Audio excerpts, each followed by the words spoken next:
Capítulo 26. La gran conseguidora que se sobrepasó. Durante mis años de colegio me di cuenta de que podía conseguir la aprobación de mis padres si era una niña buena y sacaba buenas notas. Llegaba a casa con unas buenas notas y mis padres estaban orgullosos de mis éxitos, pero yo sentía un vacío que parecía que solo la comida podía llenar. Mi familia no es nada cariñosa y yo quería el tipo de amor que veía en otras familias y que se lo expresaban con besos y abrazos. Cuando yo me di cuenta de que era incapaz de perder peso, me sobrevino un sentimiento de resignación y acepté lo que me dijo el médico, que si me pasaba un día comiendo compulsivamente, estaba perdiendo ese día de mi vida. De todas maneras, tampoco merecía mucho la pena vivir, así que me daba igual. Después de mi primer año de universidad, estuve prestando servicio como voluntaria en el Instituto de Salud Nacional de Bethesda, Maryland, como si tuviera una conducta normal. Llevé una dieta moderada mientras que estuve en el hospital y en 30 días pasé de 91 kilos a 78 kilos. Eso me demostró una cosa. Yo no tenía ningún tipo de trastorno en el metabolismo. Estaba gorda porque comía demasiado. Así que volví a casa, más delgada de lo que nunca había estado en mi vida de adulta, y conté mi historia de servicio humanitario en un grupo religioso de estudiantes. El presidente del club, que era muy idealista, estaba realmente prendado de mí y nos casamos unos meses más tarde. Yo quería terminar la universidad y trabajaba al mismo tiempo a jornada completa hasta que llegó nuestro primer hijo 2 años y medio después. Estaba sumergida en el síndrome del súper conseguidor. Así que me recompensaba con creces desde el punto de vista intelectual por todo el dolor y la debilidad que yo tenía en el resto de las áreas de mi vida. Mi forma de comer era totalmente descontrolada y con cada embarazo engordaba. Especialmente los 6 meses después de dar a luz, yo era incapaz de llevar a cabo las tareas domésticas y vivíamos entre el desorden y la mugre. Mis hijos tenían cólicos y eso me traía de cabeza. Mi marido iba de camino a ser alcohólico y el sexo había perdido todo el interés para mí. Así que fui a una terapia. Era una terapia familiar y fui a ella durante 3 años y al principio de casarme. Yo le cogí mucho cariño a la terapeuta por el apoyo que me daba y por su cariño, y comencé a depender de ella.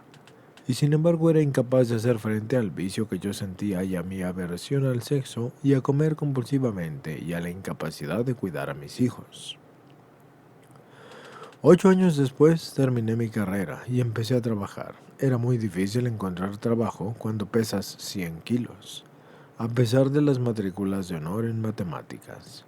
Me gustaba creer que el problema era la discriminación a las mujeres, pero la realidad era que muchas compañías de seguros no podían hacerme un seguro, y muchas empresas tenían que rechazar mi candidatura al puesto de trabajo solo por ese motivo. Al final encontré un trabajo que me sirvió para dos cosas fundamentales. Durante 8 horas yo no podía comer compulsivamente porque era una comedora compulsiva en secreto y me sirvió para satisfacer mi orgullo. Podía trabajar bien y pagar a una asistenta para que me limpiara la casa y se hiciera cargo de los niños. A los 29 años yo pesaba 110 kilos y tenía síntomas de diabetes.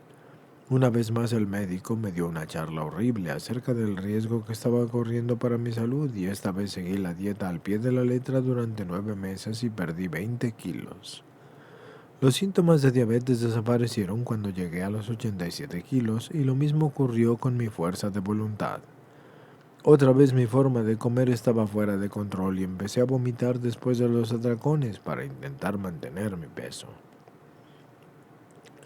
Cuando me di cuenta de la gravedad de que estaba intentando controlar mi peso con vómitos, acudí a un club de dietas y en 16 semanas perdí 10 kilos y me gané la medalla de oro mientras me daba yo trancones de alimentos que eran entre comillas light.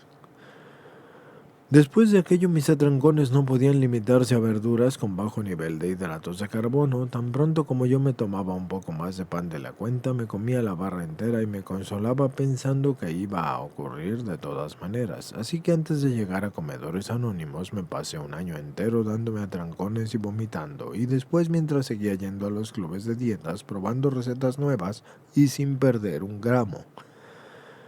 Después de 12 años de matrimonio inestable, nos divorciamos. Mi marido estaba en plena desesperación y empezó a asistir a Alcohólicos Anónimos. Y, oh milagro, dejó de beber y yo fui a Al-Anon.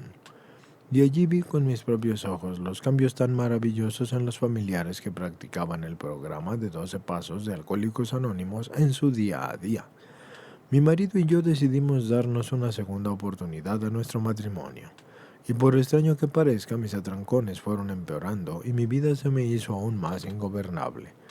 Una compañera de Al-Anon me recomendó a Comedores Compulsivos Anónimos y me dijo que con mi compulsión por la comida yo tendría poco éxito en el Al-Anon. Una comedora compulsiva no puede desarrollar una vida espiritual si se está dando atrancones. Para ser honesta, con el tercer paso diré que solo fui capaz de dejar mi vida y mi voluntad en manos de Dios con la comida. Cuando yo leí el folleto de las 15 preguntas, supe que era una comedora compulsiva. Me costaba mucho creer que Comedores Anónimos solucionaría todos mis problemas como lo había hecho con muchos de los que hablaron en la primera reunión a la que fui. Me bastaría con que me ayudara a dejar de destrozarme a mí misma con la comida. Yo necesitaba y quería desesperadamente lo que aquellos comedores anónimos tenían.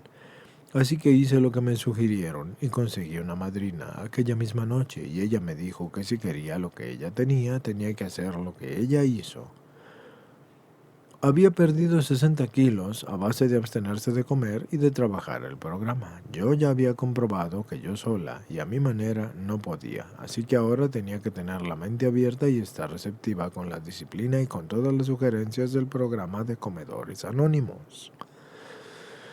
De alguna manera conseguí estar abstinente un día a la vez y lo conseguí gracias a la idea de que solo tenía que posponer el comer más hasta la siguiente comida. En todas las comidas yo leía el folleto y antes de dar el primer bocado compulsivo, así que me di cuenta de que necesitaba más estar abstinente que la propia comida y dejé de luchar y por primera vez sentí la libertad real y absoluta de la necesidad de destruirme comiendo compulsivamente. Era una liberación saber que no necesitaba tener ninguna creencia religiosa para trabajar los pasos porque me consideraba agnóstica, pero sabía que el grupo de comedores anónimos era un poder superior a mí misma y que los 12 pasos eran la mejor forma de vivir que yo podría haber conseguido y que Dios para mí estaba más allá de lo que yo podía comprender. Así que poco a poco me fui liberando de las cadenas del pasado y empecé a desear solucionar todo aquello que podía. Y cada día de aquella abstinencia continuada se traducía en reparaciones en mi cuerpo y de las consecuencias de mi forma de comer del pasado. Empecé a enfrentarme a mi pereza haciendo una serie de cosas a diario que yo no quería hacer, como por ejemplo hacer la cama, lavar los platos, cepillarme los dientes, darme una ducha. Después de un tiempo estas tareas pasaron a formar parte de una forma de vida más disciplinada que junto con mi abstinencia me devolvían el sano juicio. Puede hacerse así frente a mi problema.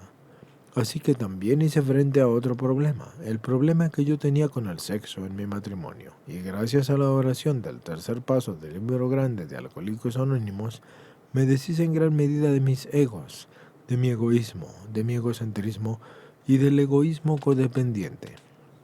Trabajé el tema del sexo en mi inventario, según las sugerencias del capítulo 5 del libro grande, y me di cuenta que lo peor que había hecho había sido interferir deliberadamente en el desarrollo del amor y evitar demostrar amor. Aparte de los cambios en mis hábitos alimenticios, estoy especialmente orgullosa de los cambios que he experimentado en Comedores Anónimos al hacer frente a mi frigidez en el matrimonio y al quitar los obstáculos que me impedían demostrar amor a mis hijos y a mi familia y a los demás. Después de 8 meses de abstinencia, tuve la primera de las múltiples experiencias que he tenido de que existe un poder superior que hace por mí lo que yo no soy capaz de hacer por mí misma. Empecé a llamar a ese poder superior Dios.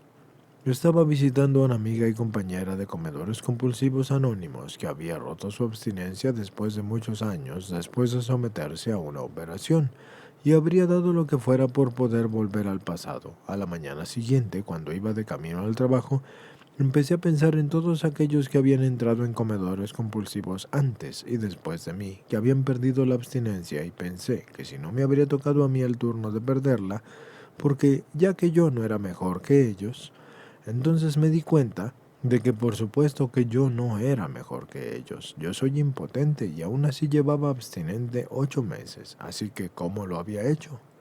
Simplemente no lo había hecho yo. Era un poder superior a mí misma que yo pude sentir en ese momento, el que lo estaba haciendo a través de mí. Solo por hoy yo podía disfrutar ese regalo y no había ningún motivo para dudar de que podía seguir disfrutando de ese regalo de la abstinencia un día a la vez. Lo único que me podía hacer perderlo era hacer mi voluntad y tomar la decisión de que iba a comer. Al darme cuenta de la verdadera fuente de mi abstinencia, yo perdí el miedo y empecé a ser responsable de mis actos. Estoy agradecida por ser una comedora compulsiva, porque me ha cambiado la vida y me ha transportado a un plano superior. La enfermedad que me estaba matando se ha convertido en mi bien más preciado.